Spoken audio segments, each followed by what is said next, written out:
म्हणा साधू. हा, आता आमच्या रिंकूची कविता ऐकूया.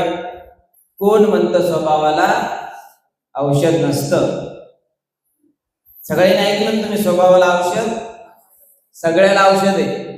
बीपीला गोळी आहे, शुगरला गोळी आहे, कॅन्सरला ट्रीटमेंट आहे, केमो आहे, वगैरे वगैरे, पण स्वभावाला औषध आहे. आणि त्याच लोकांसाठी जे रागीट आहेत है ना, जे ऐकत नाहीत वगैरे असो. ऐका, कोण म्हणतं स्वभावाला औषध नसतं? स्वभावाला औषध असतं, पण ते रोज घ्यायचं असतं.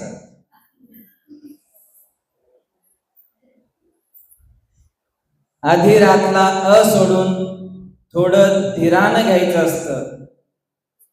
संतापातला ताप सोडून मनाला संत करायचं असतं. वा, मनातला हट्ट सोडून नातं घट्ट करायचं असतं. माझ्यातला मी सोडून तिच्यातला तिला जपायचं असतं. आपलं बोलणं सोडून कधी समोरचंही ऐकायचं असतं.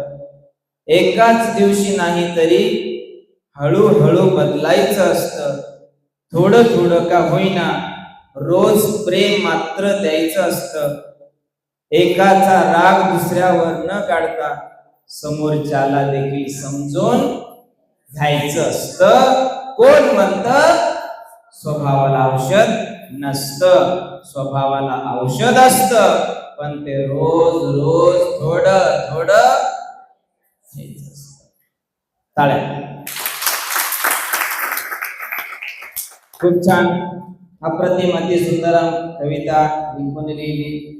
असंच तुझ्यातलं कविवर्य वाढत राहो आणि भविष्यामध्ये तू चांगली पोएट बनव, अशा तुला खूप खूप लाख लाख टाळ्या वाजून शुभेच्छा. छान.